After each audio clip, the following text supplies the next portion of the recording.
Chers auditeurs, Dear listeners, bonjour. welcome in Comme d'Archi Podcast Season 4 Saison 4, dans le monde fascinant des architectes. and in the architectural projects. Je suis Anne-Charlotte Deponte, passionnée d'architecture et docteur des universités en histoire de l'archi. I am one of the spokespersons of Anne-Charlotte, who is a PhD in architecture history. Merci Thank you d'être avec moi aujourd'hui. to be with us today. Et And maintenant, now, lundi en français, place au talent. and Wednesday, let's talk projects. In English, of course. Bienvenue dans Comme d'Archi.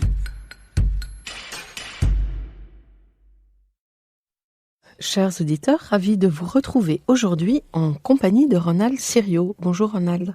Bonjour Anne-Charlotte. Bienvenue dans Comme d'Archi. Vous êtes architecte italien et à la tête de votre propre agence, Ronald Sirio, architecte avec un S. Ronald, votre travail s'inscrit, et là je vous cite, dans une approche de continuité par rapport à l'histoire de l'architecture et de l'urbanisme. Votre production s'inscrit comme témoin des enjeux qui travaillent la société contemporaine et la profession.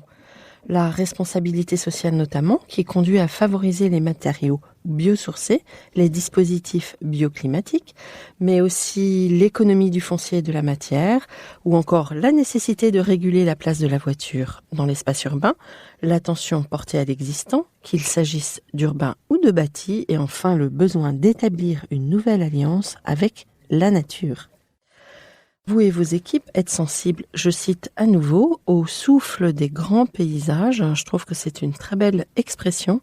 Et donc vous vous attachez toujours à installer des vues traversantes, des porosités, dans une esthétique à la fois rigoureuse et chaleureuse.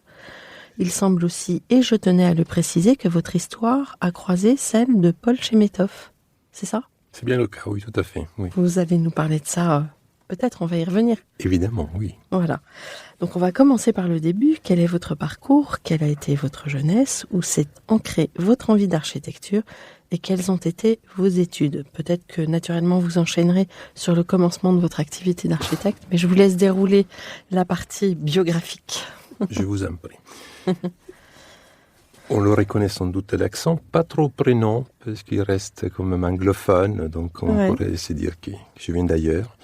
Les études et aussi ma naissance et mes premiers rapports avec l'environnement, le paysage, les espaces, ils ont eu lieu à Gênes, dans une école d'architecture qui s'était composée à partir un peu des écoles plus de le nord d'Italie, des Tourains, des Milans. Et avant ça, enfant, le jeu qui me plaisait le plus, c'était le jeu dans l'espace. C'était jouer dans la nature, en construisant l'abri. L'abri, celui de l'enfance, l'abri de la cabane. Et donc, pour pouvoir le faire, on est bien dans la nature. C'est plus difficile d'avoir l'occasion de le faire dans l'espace anthropomorphe, de le faire dans la ville, même aller dans les écoles. Donc, c'était dans la campagne, pas loin de la mer. Ces premiers jeux me passionnaient beaucoup et ils me prenaient beaucoup d'attention. C'était parfois partagé avec d'autres, mais c'est aussi très solitaire. C'était un début de l'abri, un début de la construction, un début du rapport avec le poids, la matière. Et déjà vers l'âge de 10 ans, j'allais assez loin, quand même relativement loin, à voir comment on pouvait constituer des assemblages, comment on pouvait constituer des éléments porteurs et des éléments portés, comment gérer la question de la pluie. Parce que je voulais faire un abri qui soit étanche. Qui soit étanche. Et j'avais fait un exercice qui est resté. J'avais créé une surface étanche horizontale et n'a pas survécu à la nuit. La surface, elle a survécu, mais la structure porteuse n'a pas résisté. Donc aussi, comment l'élément naturel qui est solide, qui justifie le début de notre effort de s'abriter, on doit établir un rapport, un équilibre. On doit peut-être s'en défendre, mais composer avec.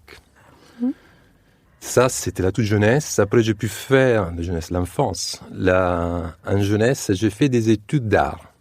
Assez jeune, à l'âge de 13-14 ans, j'étais déjà dans un lycée artistique. Donc, j'ai pratiqué beaucoup le dessin, un peu le début des écoles des beaux-arts, on peut dire. C'était vraiment l'esprit dans lequel on apprend les techniques, on apprend les actes qu'on fait en tant qu'artiste. C'était très ouvert, donc il y avait aussi de l'architecture. de la sculpture, du dessin, de la peinture. Cela n'empêchait pas qu'il existait toutes les matières scientifiques. Et votre environnement familial était très stimulant par rapport à ça ? Il était stimulant dans la construction. Et c'est ça qui est resté jusqu'à il y a peu de temps, peut-être. Aujourd'hui, c'est moins le cas. Mais en tout cas, pendant les études d'un corps d'architecture, cette maison dans laquelle auparavant j'allais et j'ai construisé autour des cabanes, à un moment donné, je l'ai investi pour réhabiliter complètement la maison. C'était une maison de vacances. C'est une maison de vacances qui a été un atelier pendant 6 ans d'études. J'ai pu construire à l'intérieur. Donc, mon environnement familial, c'était cette opportunité. D'accord. C'est assez beau comme image, un étudiant finalement qui met en application, peut-être qu'il apprend ou pas d'ailleurs. Mais... Retrouvez l'intégralité de cet épisode sur Apple Podcast, Acast, Deezer, Spotify.